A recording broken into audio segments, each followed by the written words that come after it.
So keep in mind it's still drying. There's going to be a couple spots here and there. But we're going to have to let this sit and settle, and I'm going to get back at it tomorrow.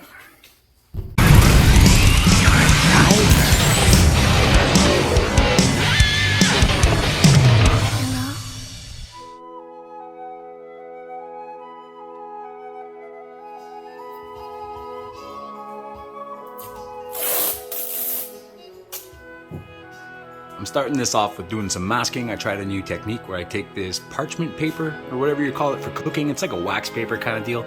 I laid a bunch of strips of masking tape down on that and drew my design on it and cut it out. You gotta be careful because the tape layers were just overlaying a tiny little bit.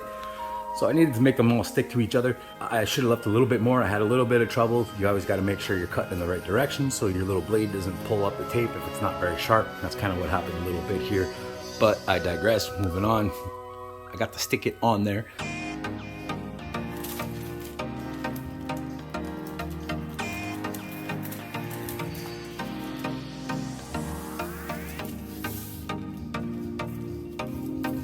So I made a design.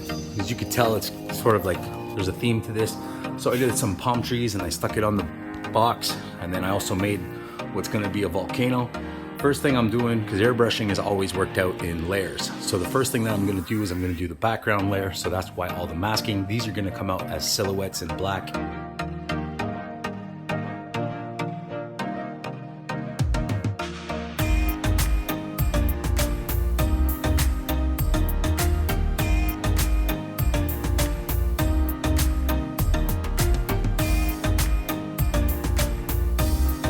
So right now I'm doing the sky. White a little bit at the bottom, and that way it's going to give me a little bit for the ground. I have an idea with some like grass design and stuff and whatnot. So this is the basics of it, the bottom layer. It's going to be behind everything, but still you got to do it step by step, each layer. And I kind of want to sort of take my time with each layer, and that way it's going to look good in the end, because you know, every one of these is basically not only practice, but it's kind of like a business card. So maybe I'll do something with art one day. I got this idea where I want to sort of open an online store, but just sell like one-off stuff, like things that I feel like customizing on my own. Example, this.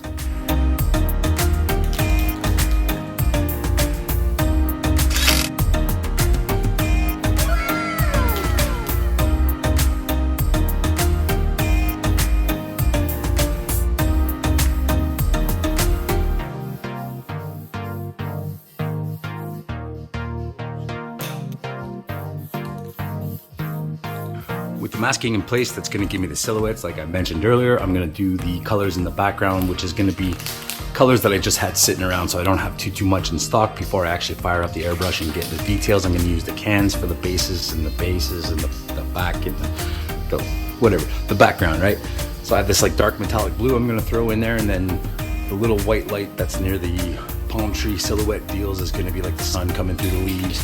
So I'm gonna throw down some stuff in there and make it like kind of fades. And like I said, I'm using spray cans for now, so the detail's not gonna be like super duper on point. But again, it's like the background, so it's kind of cool that it's not gonna be super detailed. It's gonna be almost not blurred out, but you're gonna focus less on the background when the entire design is done. That's the idea. It's there to color it in, make it full and make everything pop. And that's why when you see the colors that go through, you'll kind of get where it's going.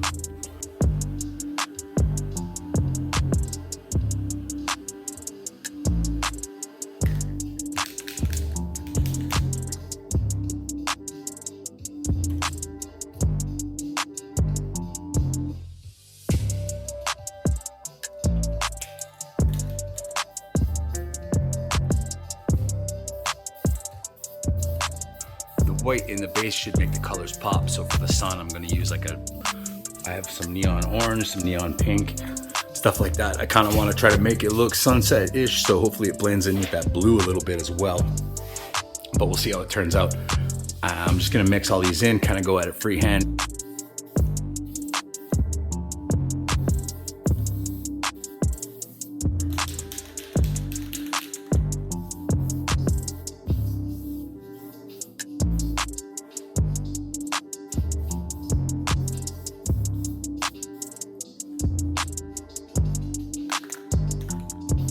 I have these really cool stencils that are going to make grass blades, so that should like make it kind of uniform. Then I'll start peeling off the masking that I put for like the volcano and stuff like that, because I want to have some things out in the behind that, like down here. There's going to be kind of background, mid, background, foreground kind of stuff, and then the actual image on top. So it's going to be all like a whole bunch of different layers, which should be kind of interesting, because hopefully I can make stuff kind of work out how I want it to.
That the base is all done, the base coat, the base colors, the base design, the base idea behind the background that's going to be on the sandblaster, I'm going to let it sit out in the sun for a little while, and I got to go out and help Steve. So we're going to get back to this video a little bit later on. It's going to be just a split second for you guys, but then we'll have another video after that and you'll see what I was doing in between. Yeah. Getting back into it the very next morning. I woke up super late, but I jumped right into it.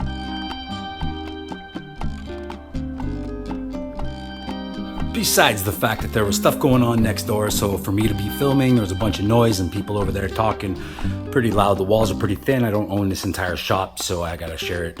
And there was a bunch of noise. Anyways, I didn't talk, I didn't film, I just got right into it, straight up, got to work. So today was gonna be a super big day for this airbrush thing. I just wanted to get I gotta get this bead blaster back up and running because it's been apart for too many days. Stuff happened in between. Went and filmed another video. So things being as crazy as they were, today was going to be the big day where I get a big jump on where I was going and how I was going to do it and what I was going to do. I say that a lot, huh?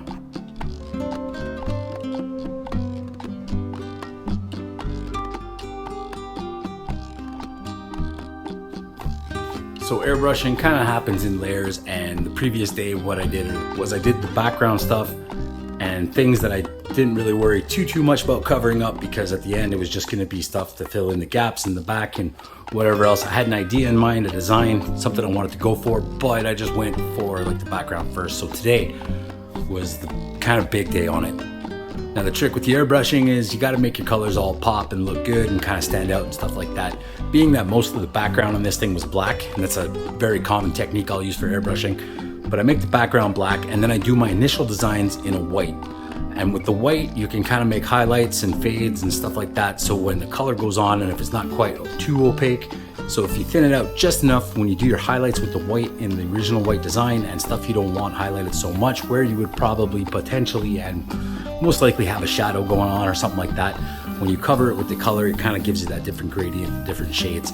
So I went for that idea with this, doing some palm trees and tiki masks on this thing. For some reason, I'm just like a really big fan of kind of tropical looking sort of deals and islands and stuff like that. I don't know if it's like a subconscious dream of mine to be living on the beach somewhere. I did the designs, the colors like that, figured out mostly what I wanted, where I wanted it, and I was trying to figure out something to do on the bottom part of this thing too. And also, I was gonna do flames, but it would have been kind of weird because why would there be fire underground? So what I did was kind of try to split it so that it looks like the bottom half of this box, this sandblaster, is actually underwater.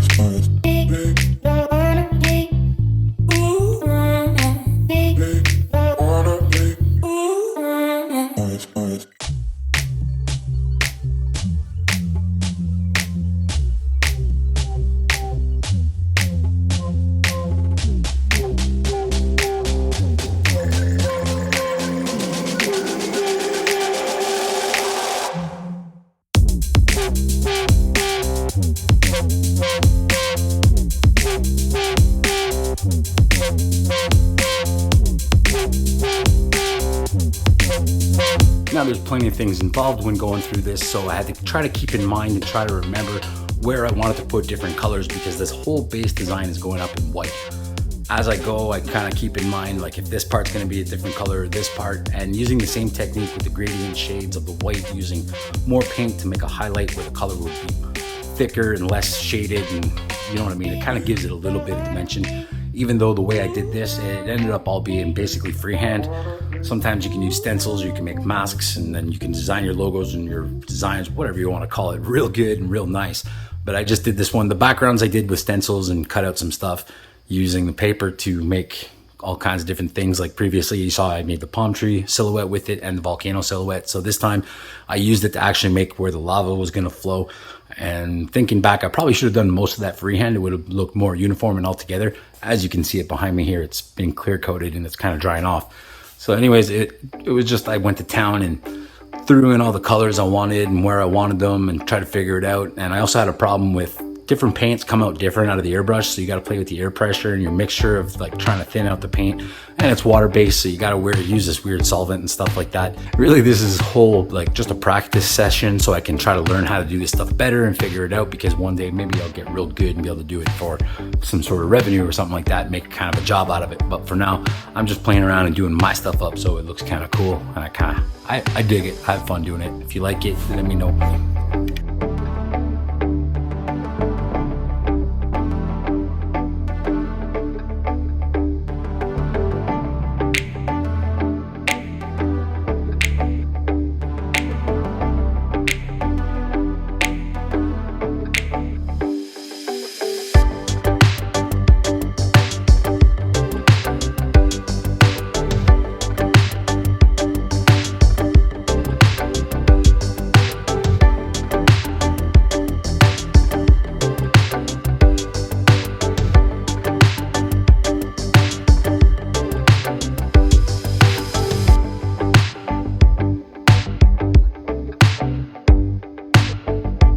This is something that you would like to see step by step, like get into real detail and show you exactly how I did certain things and why I did them.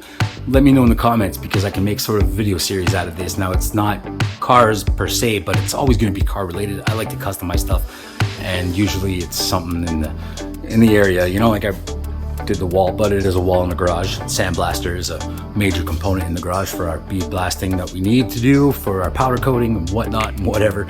So hit me up in those comments, guys.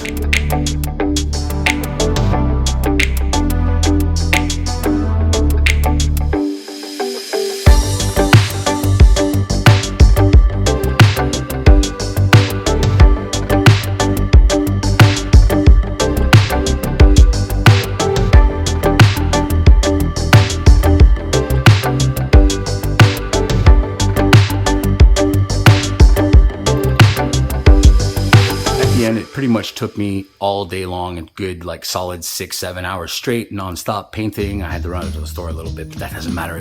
It was pretty much an all-day kind of ordeal. So laying down different colors, trying to remember where they went and the designs, and trying to use colors that kind of like contrast each other enough that they would pop when you look at it. And then I threw it all together and did the black outlines, and it kind of gave it like a comic book style, like this painting behind me. That's sort of like my style. That's how I like to do things, and I might tighten up those lines in the future and get much better at it, but time will tell. We'll see what happens. Maybe build this into a brand, who knows. It's fun. I might be able to design some cool stuff, but I'm real handy with a marker or a pen, you know. It's real like to the point detailed, where this is kind of like sloppy and stuff like that. Again, I think a lot of it is back to my paints. It's a water paint. I have to run higher air pressure, like considerably amount of higher air pressure than most guys would do on a professional level. But every step, every time, I learn a little bit more. So getting everything done, all the colors laid down, everything's cool. Now I just hammered on some clear coat, and I'm not always sure how it's gonna react, because these water-based paints and stuff like that, they're actually, most of them are for RC cars and like hobby stuff like that. So sometimes if you put a clear coat on it and the chemicals don't quite react with each other very well, you can get a really crazy wrinkle effect, and basically it'll ruin your paint job. I've had paint stretch so bad and like shrink underneath the clear coat that it totally destroys the design. And I'm talking about on guitars and stuff like that, not on like a bead blaster where I could just take a sander to it and grind it all to hell, it doesn't matter. Like an actual musical instrument that's worth a bit of money, it kind of screwed up the job. So every time's a learning process. This time with the clear coat, I kind of did this thing called encapsulating, where you spray it on super light so that the paint, the chemicals don't react with each other. It just hardens on top. Do a couple light coats like that, it gets nice and hard. Then you can lay your clear coat on thick because you have that little layer of clear in between that's been dried, hardened, and it's actually encasing, not totally getting into the paint that you just did. So now that that's all done, all that's really left is put it back together, seal it appropriately, because the original reason I took it apart was leaking sand everywhere. You saw that in a previous video. But now it should be all good, and once I get it back together, it should look cool. It's clear coated. I'm not gonna bother wet sanding or buffing it or anything kind of like that, because I feel like it's gonna be a waste of time. This thing's gonna be run into, leaned on, dragged up against, all kinds of stuff going in. It's blasting sand inside, so you can just assume that's not very good for paint. But like I said, it's all for practice. It's all good fun. I really enjoy doing it, and I love making videos, so it kind of works hand in hand. It's all garage stuff. It's car related. It's good. I'm cool. I'm happy. Do you guys like it? Check out the finished product right here.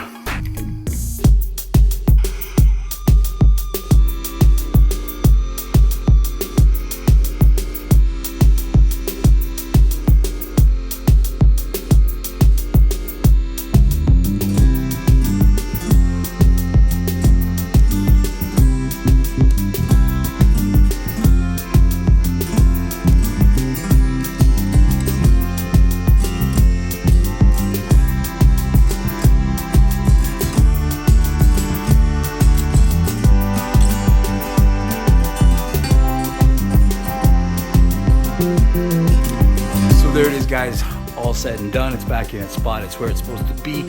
Should be functional, hopefully, probably, maybe, but you never know.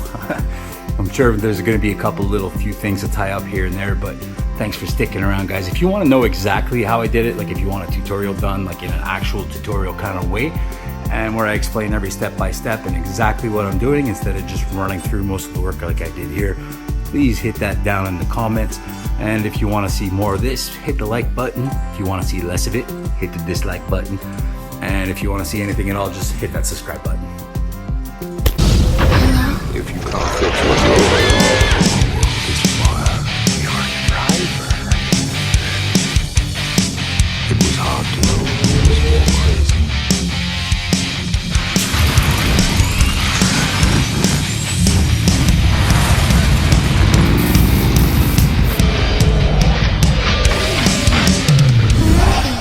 Maybe it looked better before.